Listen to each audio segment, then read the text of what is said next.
in cancer, the IAC data for 2018 for Ghana. 2018 for Ghana? Yeah. Okay, so is the situation getting worse or getting better? Looking at the 16,600 per year.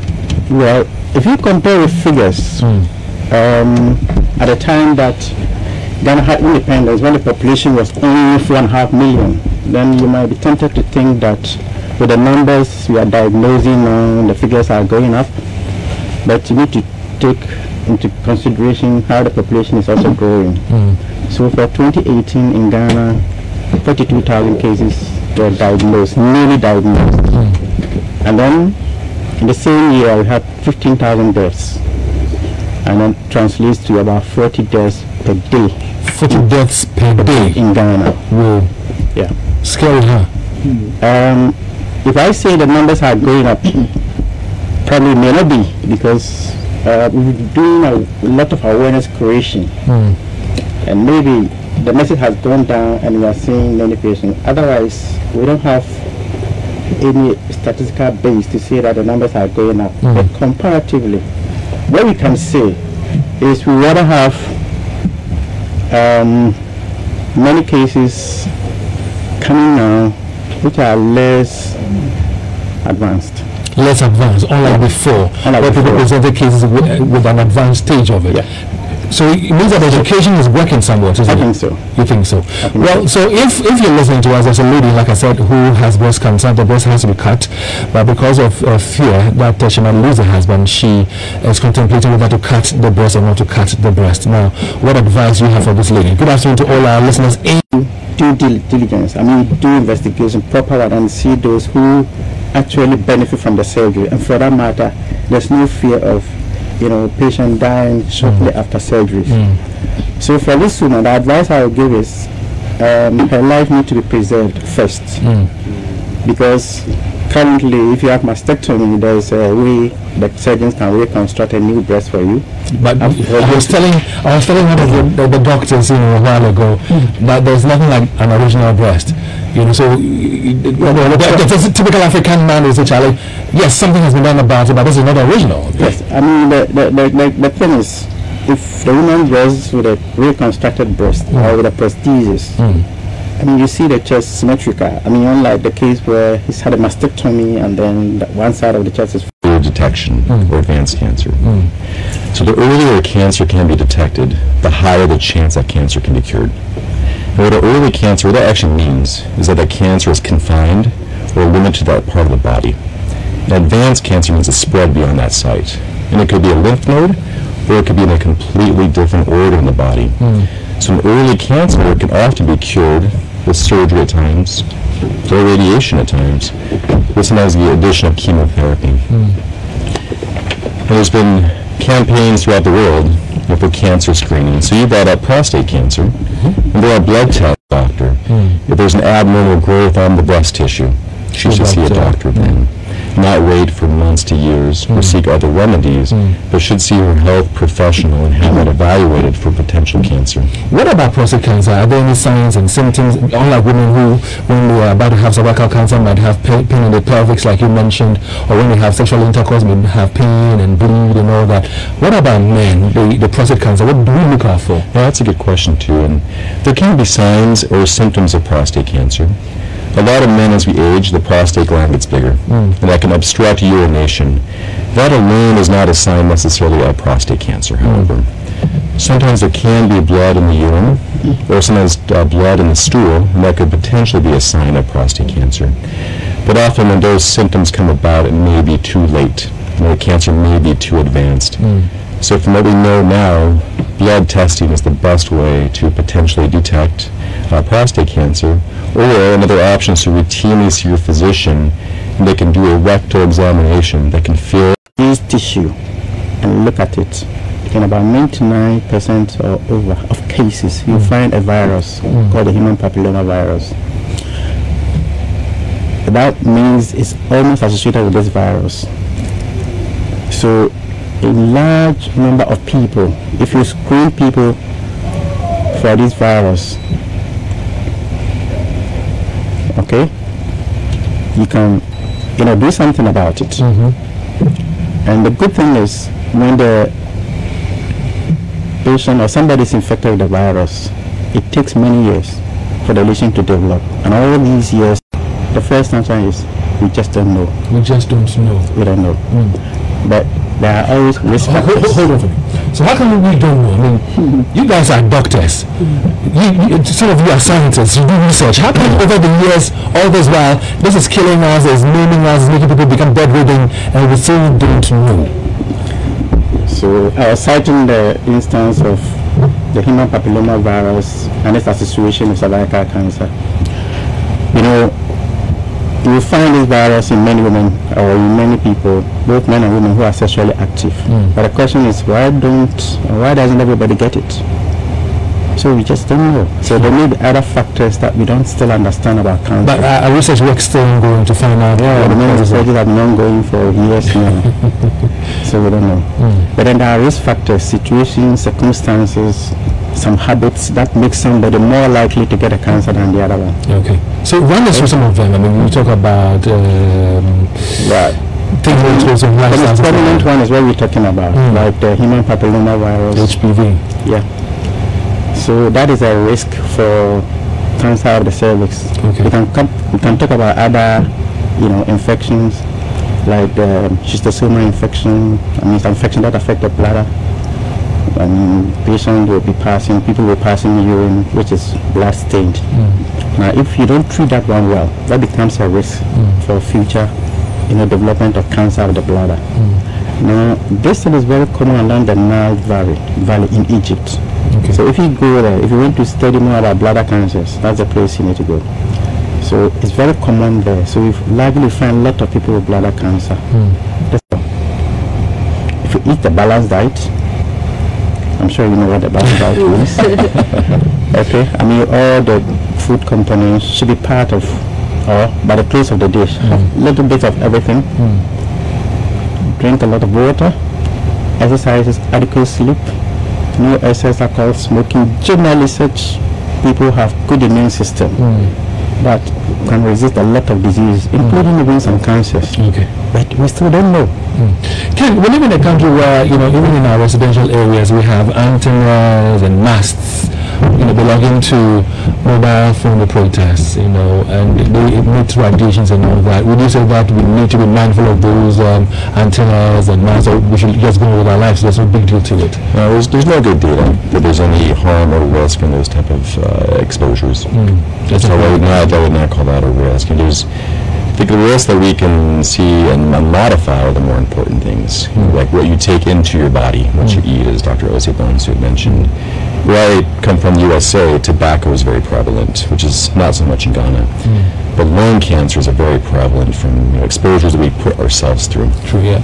What about children? How come children are also getting cancer? I'm thinking that their immune system should be strong and they should be able to withstand some of these conditions. Yet we're told that cancer is in respect of persons and children are also affected. How come? That's also a difficult question to answer, and it's a sad question too. You see a child with cancer. Unlike adults, where we can expose ourselves to some harm that could cause cancer, most children we see as innocent that have a cancer. In some situations, a virus, some infection that we don't know how to prevent or when the child would have got it, could predispose that child to cancer. But oftentimes, what we would say be a random event where the cancer just formed in the child for an unknown reason. Nothing to that child's fault, nothing to the child's parents' fault. Nothing that child did wrong to get the cancer, but just a sad and unfortunate event for that. Could it be attributed to the environment? Possibly. There's a lot of things about the environment we don't know, but also how our body processes, our metabolism, our immune system, other features of our body, how we process and incorporate exposures from the environment. We don't know that either. There's a lot of uncertainties. And childhood cancers are more rare than many adult cancers.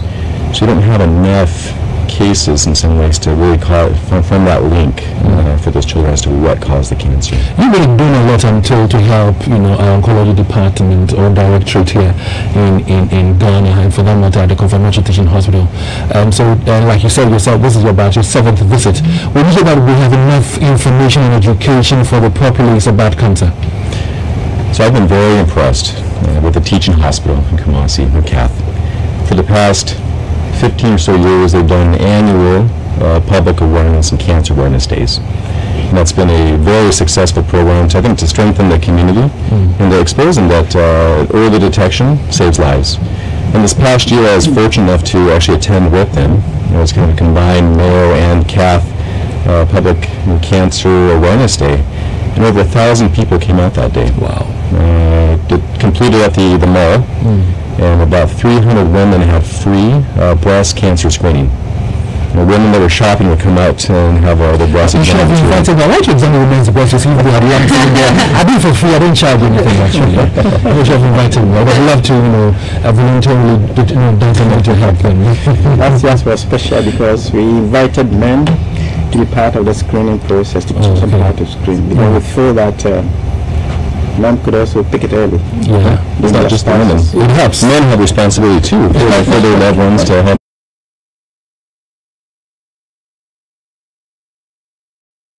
As well. Okay, so having said that, let me now come to you, Edmund. Edmund is a survivor, and I'm told that he survived cancer for 15 years. Charlie Bro, I salute you. I salute you. And give me a minute, I'll come to you shortly. This is Love 99.5, and I've got some great doctors with me. I've got some great CEOs with me.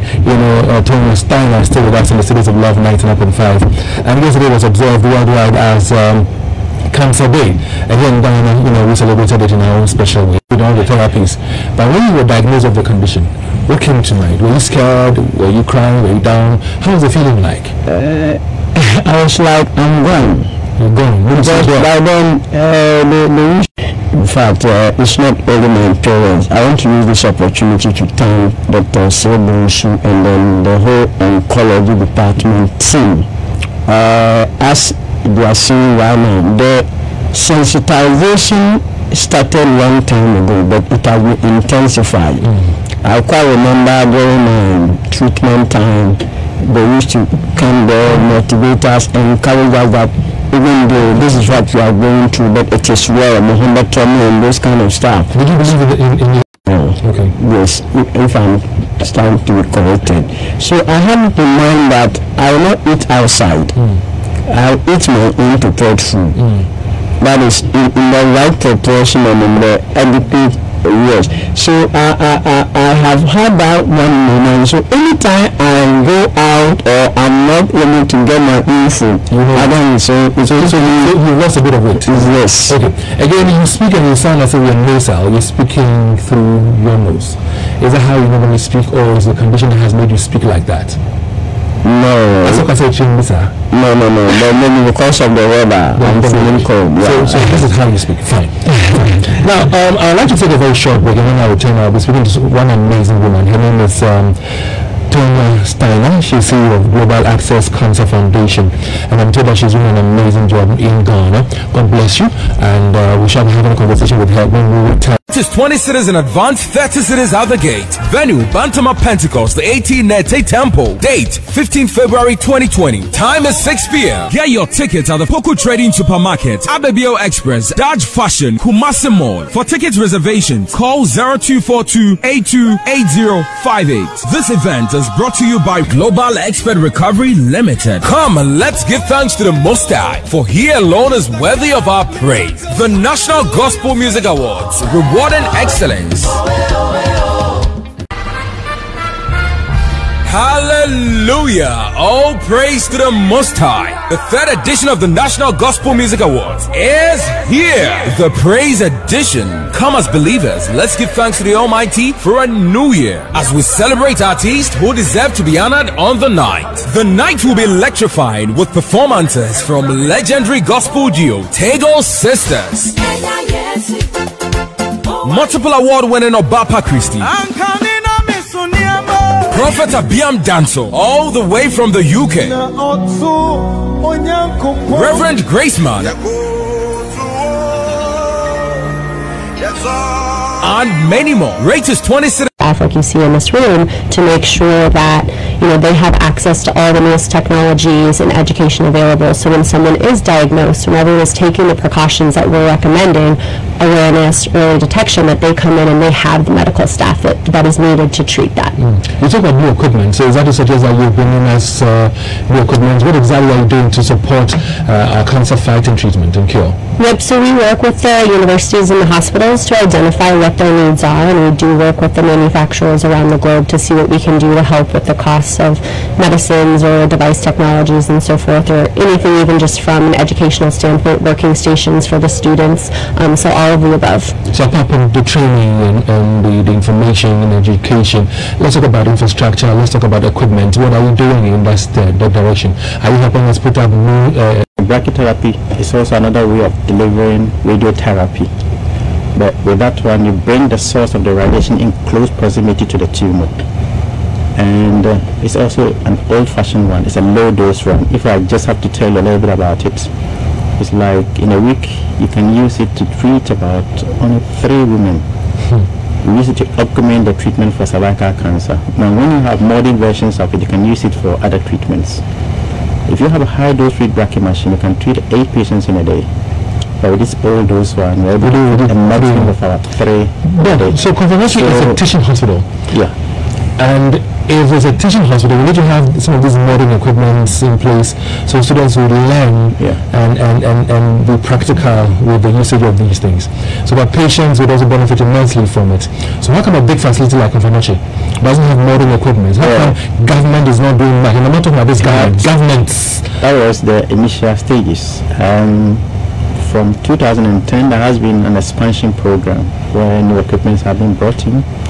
And as we speak, we're taking delivery of a high-dose read brachytherapy machine, which will be used to augment the treatment for cervical cancer. And I was telling you that can deliver 8 treatments in a day. We've also had a simulator that has been installed since 2014. And then we have a linear accelerator, which is also a powerful machine used in the treatment of the cancers, for both deep-seated and superficially seated lesions. The cobalt can only treated superficial lesions. Very deep-seated lesions, there are challenges with the treatment. And besides that, we're also taking delivery of a gamma camera or bone scan equipment. So I think that has been attempted by the government to re-equip the center so that we can deliver better treatment. And what is good news, because we don't have to leave everything outcome. We don't have to leave everything to philanthropists like Tony here. So one of the things I want to mention, and what's really important that Kath is doing a great job of, and a lot of people, there's a lot of misunderstanding around that, is governments do want to invest in the newest technologies and we want them to, but one of the things that Kath is doing that you don't experience in the rest of the world is they're making sure that they have the human resources and the human capacity before opening up the boxes of some of those newest technologies, because there's nothing worse than having a great advancement sitting in the corner. Again, all the experts are here. They'll give you some responses and some answers as well. 0322083596. You can give us a call. But I need to talk about how expensive or otherwise it is. We'll talk about that shortly. Hi, good afternoon. Good afternoon, Dave. Yes, sir. Kalisha, how are you doing? David, I'm blessing you. Well, Kalisha, thanks for asking. My regards to your guest in there. We appreciate your coming. David, the question that I want to ask, he did mention of frequent urination. So far as the prostate cancer is concerned, I want to ask, even though he said the frequency, it doesn't mean, the science of prostate. So in the initial stages when I met leadership and members of the directorate from CATH, we discussed what we could work with. And we actually have the same technology at Mayo Clinic. So there was about 5 members of the team from CATH to Mayo Clinic. They stayed from 2 weeks to 2 months. And for those viewers out there who don't know, it can reach negative 60 degrees where Mayo Clinic's at. So of course we brought them during the wintertime. But the big emphasis on the training was to impart the knowledge on how to use this new technology, which will allow them to treat more patients and treat the patients safer and treat the cancer more effectively as well. Thank you very much for the training. Let's go back onto the phone lines. 0322083596. Hi, good afternoon. Hello, good afternoon, David. Yes, sir. Your name, sir, and please go ahead and make your point. My name is Abraham. Abraham, go ahead. I just want to find out if we say we should reduce the intake of alcohol and the intake of let's say cigarettes, at what level are you talking about? Because I don't get this. You see, reduce the level of alcohol. Somebody taking, let's say, a quarter of competition. It is a relative word here. He's going to address it for you shortly. Thank you very much, everyone, for the call. I appreciate it so much. Good afternoon. Hello? Hello? Hello, can you hear me? Hello, Dave. Yes, sir. Good afternoon. Good afternoon. Yes, Danny, how are you doing? I'm alright, and you? I'm well, Danny. Go ahead, sir. Let's hear you. Yeah, many thanks to your guests at the studio. They are doing a good job. My advice goes to the lady who is afraid of the surgery. He has to understand that if she fails to go for the surgery, what lies ahead is far more delicate than taking part of your breast. And you need life to marry. It's a condition. You need to have life before you can marry. So she shouldn't put marriage before her life. It's as simple as that. But I mean, when she cuts it off and then the man starts maltreating her and all that, you know how some of these things are. You can even die after that. Yeah. My sister, listen to the doctors and those of us advising you. It's serious if it gets worse. Okay. So have an answer to the problem now before it gets late. Danny, thank you very much for the call. Please keep listening to Love 99.5. Christoph. Yes. You're saying that I'm very well. You're saying that Tonya and Kenneth, what are they doing? The English is too much for you to understand? No, to me, I'm okay. Okay. But to somebody somewhere. That is good to hear English like this. It's refreshing. So go ahead. Yes, that's right. I want to commend them for the program. You see that in the Europe or UK, US, they do more of preventive medicine. Okay, things like they create awareness. They tell the people that do this, don't do that, for this not to be happening to you. But here in Africa, we wait till the thing happens before we go on looking for how to curb it. So I think what everybody said is so important. Let's stick to it. Let's run with it. And then to the woman, she should go ahead, tell the husband about it. I mean,